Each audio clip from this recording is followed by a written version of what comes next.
فلسطینیوں پہ ظلم. اب میں دعوت دیتا ہوں آج کی اس ریلی کے سرپرست جن کے سرپرستی میں آج کی یہ ریلی نکالی جا رہی ہے مولانا ضیاء الرحمن فاروقی صاحب کو وہ آئیں اور اپنا معافی ضمیر بیان کریں.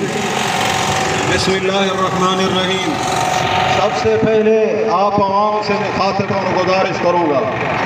آپ نے میری سب سے گزارش وہ عوام جن کا کھانا کوکا کولا کے بغیر ہضم نہیں ہوتا، وہ پاکستانی جن کے کپڑے صرف ایریل برائٹ کے علاوہ نہیں دھلتے، وہ ہمارے پاکستانی بچے جو صبح کولگیٹ کیے بغیر برش نہیں کر سکتے، وہ لوگ جن کی دعوتیں KFC کے اوپر میکڈونلڈ کے اوپر ہوتی ہیں.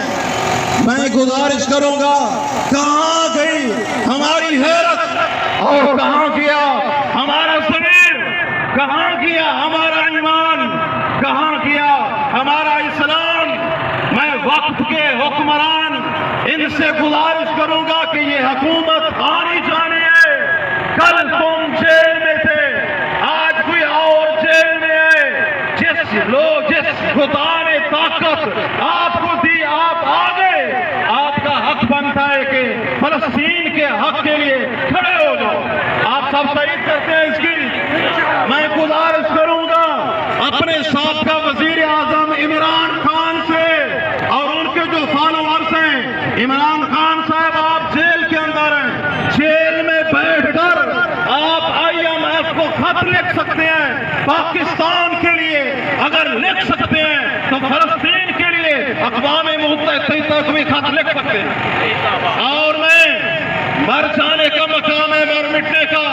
ایک طرف غزہ کے اندر بمباری، آگ، خون میرے دوستوں بھائیوں، دوسری طرف ہمارے بے غیرت عرب حکمران سعودی عرب کے جن کی غیرت ختم ہو گئی، مر گئی، مٹ گئی. ایک طرف مسلمان مر رہے ہیں، دوسری طرف ساری دنیا کی کنجریاں، ساری دنیا کی بدماش عورتیں اکٹھی کر کے ان کا فیشن شو منعقد کر رہے ہیں. ہمیں یہ قابل قبول نہیں ہے. اے عرب کے حکمرانوں، تم اس نبی کے دین کے وارث ہو.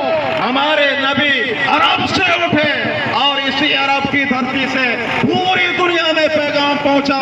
تمہاری غیرت کہاں چلے گئے؟ محمد بن سلمان بن عبدالعزیز کیا اس لیے پیدا ہوئے تم ننگی عورتوں کے لباس دیکھو اور دنیا کو دکھاؤ؟ غیرت کرو، جاگو، اٹھو اور اپنے مظلوم فلسطینی مسلمان بھائیوں کے لیے کھڑے ہو جاؤ.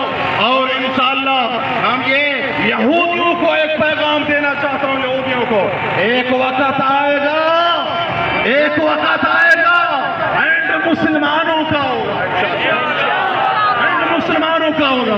میرے آقا و مولا صلی اللہ علیہ وسلم نے فرمایا ایک وقت آئے گا درخت کے پیچھے یہودی چھپے گا، درخت کہے گا یا مسلم ہذا یہودی، مسلمان یہ یہودی میرے پیچھے چھپا ہوا ہے، اس کو قتل کر.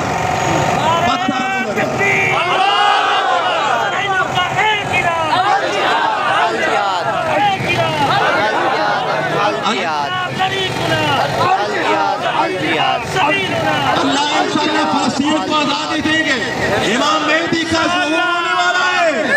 امام مہدی آئیں گے، فلسطین آزاد ہوگا، مسجد اقصی آزاد ہوگی. آپ کا کردار لکھا جائے گا میں نے آپ نے کیا کیا. اور آخر میں پاکستان کے سپریم کورٹ آف پاکستان کے چیف جسٹس سے کہنا چاہتا ہوں جس کا نام فائز ہے، میں کہتا ہوں فائز کا معنی کامیاب، تو فائز نہیں تو ناکام ہے. کیسا جج ہے تو پاکستان کا؟ میرے نبی کے ختم نبوت کے خلاف قادیانیوں کے لیے قانون پاس کر سکتا ہے، مظلوم فلسطینی کے لیے آواز کیوں نہیں بلند کر سکتا؟ ہونا چاہیے نہیں ہونا چاہیے؟ ہونا چاہیے انشاءاللہ.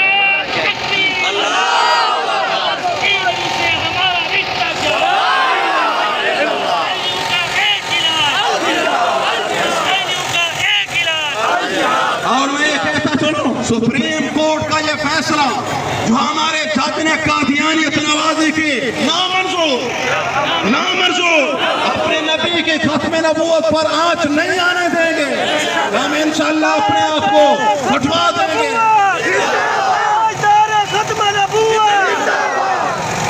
میں آپ کی عظمت کو سلام کرتا ہوں. آپ نے اس علمی شرکت کی, آپ نے اپنا حق ادا کیا. انشاءاللہ آگے بھی ہمیں علماء کال دیں گے, انشاءاللہ ہم شریک کریں گے. اللہ ہم سب کا حامی و ناصر ہو. وآخر دعوانا الحمدللہ.